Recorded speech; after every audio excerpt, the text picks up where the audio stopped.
All right, joining us today on Pirate Radio Live, play-by-play voice of the Carolina Hurricanes, getting ready for another season to get underway. The great Mike Maniscalco joining us. Mike, how you doing, man? I'm doing good, Clip. How are you doing? Fantastic, and we are looking forward to ECU Tulane Thursday night at 7:30, and we'll have to go multi-screen because we got the Canes and the Devils getting underway with the new Hurricane season. So, Mike, let's kind of do a refresher course for me and the listeners here. Additions, subtractions. What will look different on the ice for the Canes when they take the ice coming up on Thursday night from last year? The blue line is going to look the most different. The defensive core, Clip. You lose veteran Brent Burns and Dmitry Orlov in the offseason. They became unrestricted free agents. Brent Burns is now in Colorado and Dmitry Orlov in San Jose. But in their place, you've got Keandre Miller, the former New York Ranger who the Hurricanes traded for. He's coming into his prime. I think that he's going to be a Brady Shea 2.0 for the Hurricanes fans who remember Brady Shea, and you should. He's only been gone for a season. But he comes in from New York, and he just brings an element to this team. If he would have been a Hurricane the last 4 years, he would lead the team in hits. So that's something that I know that fans should be and are excited about, but he also has a lot of offense to his game. He was in the same draft as Andrei Svechnikov, and the other player that Canes fans are excited for, the long-awaited arrival of defenseman Alexander Nikishin. Now, we got the taste of Nikishin last season in the playoffs when he came over from the KHL, but this will be his first full-time season. That is the really big change when you look at the team. And then up front, when we got to July 1st, the most coveted free agent who was available was Nikolai Ehlers from Winnipeg, and he's in Carolina right now. And from the preseason clip, he's been on a line with Seth Jarvis and Sebastian Aho, and they look like a line that other teams are going to have to fear, just based on their speed and their skill and what they're able to do. So that was the Canes offseason. Other than that, I mean, it wasn't super loud as far as additions and subtractions, but the additions that they brought in are going to be really key, and I think really fit the way that this team wants to play under Rod Brind'Amour. And those additions are joining a great core, right, Mike, that the Canes have built here over the last few years. And not a newcomer this offseason, but last year, Stankoven kind of joins now a great core of goal-scoring Hurricanes. So how about that as far as offense goes and putting the puck in the net, Mike? You think the Canes will be able to score a lot of goals this year? Well, that's the plan. Clip, we got to see once they drop the puck. But, yeah, Logan Stankoven is coming in with the opportunity to be the second-line center. So that means his wingers are going to be Andrei Svechnikov and Jackson Blake from what we've seen in training camp in the preseason. So I know those two guys are hoping that he actually has more assists than they have goals because you want your center to set those two guys up. But, no, Logan Stankoven fits in with how the Canes want to play. And, everybody, we always have our minds made up. I go back to the video games we played when we were kids in our college years. The center plays here and the wingers play there. Yeah. Game's different now. It really is. It's more your responsibilities in the zone, not necessarily based on your position. It's where you are and what you do. There's more to it now for Logan Stankoven. But, he's the one question mark is going to be is how will he do on faceoffs at center? Other than that, I have no questions about his desire to play, his ability to play, what he's able to do. And his hockey IQ is off the charts. And he's going to be a guy that the longer he plays in the middle, the better he will be. But, you also have Jesperi Kotkaniemi, who can play in that role if you want to get a different look right there, if you want to move Logan Stankoven back to the wing, if that's going to make him more comfortable. But, yeah, the goals are there for this team. Clip. I don't think that goal scoring is the problem. And one of the big reasons why is because they're so elite at keeping the puck out of their net. So if they can continue to play defense the way that they have under Rod Brind'Amour, they score enough goals to win games. And let me just get this one out of the way, Clip. No matter what this team, the only way the regular season matters for the Carolina Hurricanes, and fans are really going to talk about it, is if it goes sideways. This team, fair or not, is going to be judged on what they do in the postseason. Right. So that's and it's a great expectation to have. That in Greenville. You don't want to look at a season when, the Pirates are like, hey, maybe we get to a bowl game. You love the seasons like they're going to win the conference. Now the question is, can they play themselves into a college playoff game? Can they play themselves into a good bowl game? And that's where the Canes are right now. Every year, they're in the postseason. The question is, how far are they going to go now? as a '90s Braves fan, I mean, it's just like we get spoiled almost, and Yeah. that comes after what, a 10-year playoff drought. So it's awesome to see what they've done here in recent history. Real quick, Mike, you mentioned video games. When you're playing NHL 94, 95, whatever, is the wraparound goal, is that like cheating? Is that too easy? Oh no! I mean, if you're gonna let me get back there, that's on you. That's not on me. We all know it's there. Just wondered. Mine was like everybody would think it would be the wraparound. There were certain players where if you stopped because they tried to get you to the wraparound, you'd cut right in front of the net and do the backhand. And if you had the guys who had if you knew who had the 95 on the backhand, they just wire it through. It was unstoppable.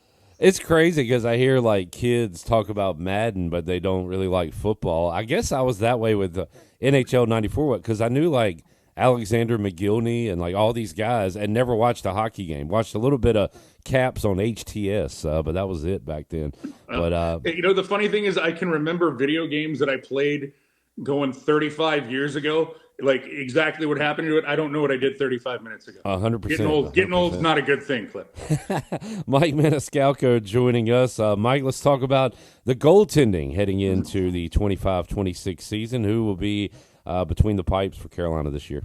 If you're a Talking Heads fan, same as it ever was. It's Frederik Andersen and Pyotr Kochetkov. And I know that there is this thought process that's out there that, they should have upgraded, or why don't they do this? Well, one, to get the goaltenders that people say are the best in the league, they just aren't given away, right? They come with a high price tag, either be it in free agency dollars or what you'd have to do to give them up.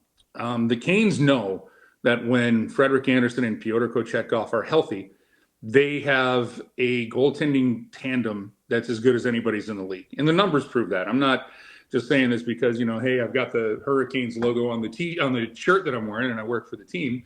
The numbers bear that out. So the goaltending's fine. The only question with it is health. And look, every year, and that's the fair question, because every year, one of these goaltenders misses a stretch of games. So we'll see how that goes. They thought that they were going to have Caden Primo. They had to try to get him through waivers, and the Toronto Maple Leafs claimed him. And he had a very good camp with Carolina. I was really encouraged with him. But then they pick up Brandon Bussey from Florida, who, while he hasn't played an NHL game, the Panthers were very high on his ability. So, there's a question mark this year with behind Andersen and Kochetkov, where it hadn't been for maybe a year or two. But as long as they're healthy, the Canes are very comfortable, and they should be comfortable with this goaltending tandem. Mike, watching as a novice last year, and I want to get your take on this. Like I feel like the Canes are a great Eastern Conference team, and when they play the Caps or other teams in the playoffs, just looking from my eyes, we look like the better team out there. And then you take on the Florida Panthers, and they look like the much better team. Is that accurate? Are they that elite? Was it just a bad matchup? Was it luck? Why did the series against Florida look different than other series? I mean, the fact that Florida's gone to 3 consecutive Stanley Cups and they've hoisted 2 of them, they're that good, Clip. There's nothing here where I'm like, there's some voodoo or some hex that's going on. They're just that good. And the reason why is when they get to the playoffs, they're built for it. And you hear this all the time.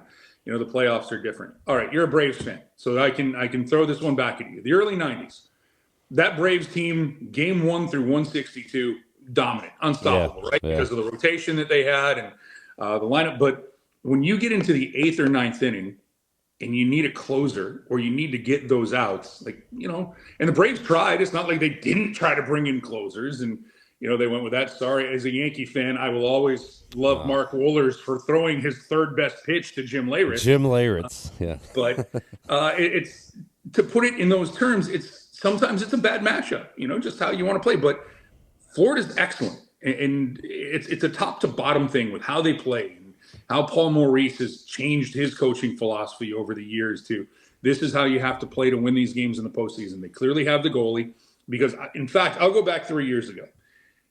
Sergei Bobrovsky was not the man for Florida going into the playoffs. It was Alex Lyon. He's the guy who got Florida in. And in fact, they needed Pittsburgh to lose to the Chicago Blackhawks. And the Blackhawks were bottoming out at the time.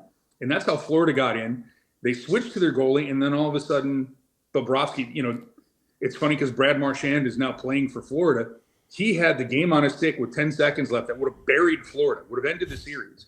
and Bob makes the save, and Florida wins in the extra session in overtime, and then they go on this run and they get to the final, and then Bobrovsky gets this confidence, and the team learns how to play in the playoffs. It's like the Canes. Like I'm amazed because it's people think that they flame out. This isn't as great as the Caps have been in this era of Alexander Ovechkin. They've only been out of the second round twice. I mean, think about that. So that's something to put in your head. And this is a team now in the Canes that have made it to the conference final. 3 out of the last 7 years, and how they play. But it's just Florida right now is that machine. However, the Panthers are going to play this season without Alexander Barkov, who I think is one of the guys who, when you go down I like to do checklists for playoffs, right? This series, who has this advantage here? Who has that advantage there? Alexander Barkov is a player that nobody talks about in the NHL. Not even NHL fans talk about him. He's just quiet down there in South Florida. Might be the best two-way player in the game right now, meaning offense and defense and what he can provide.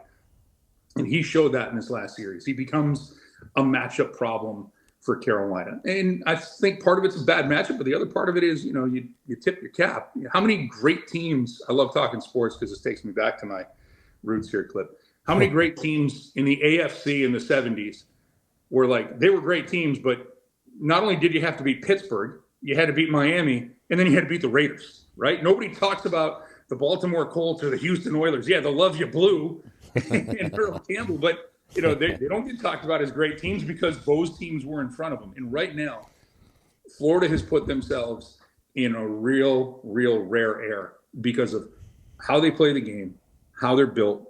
It's just, there's not a lot of holes to their game, but they play postseason hockey the way it's meant to be played.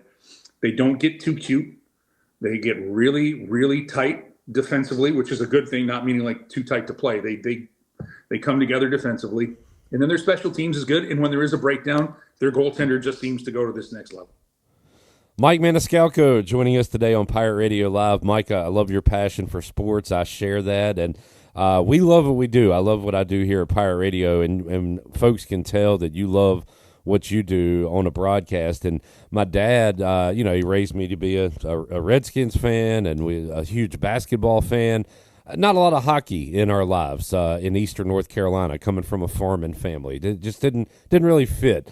Last year in the playoffs, he's calling me and talking about the Hurricanes, and he's also a big radio guy. Grew up on Frank Herzog with Washington, and the late great Jeff Charles and Woody Durham and all the great voices. But he loves listening to you and Tripp on the radio, and I'd go over and show him the video of you guys celebrating a goal and Tripp Tracy's knuckling your arm, beating you up after a goal.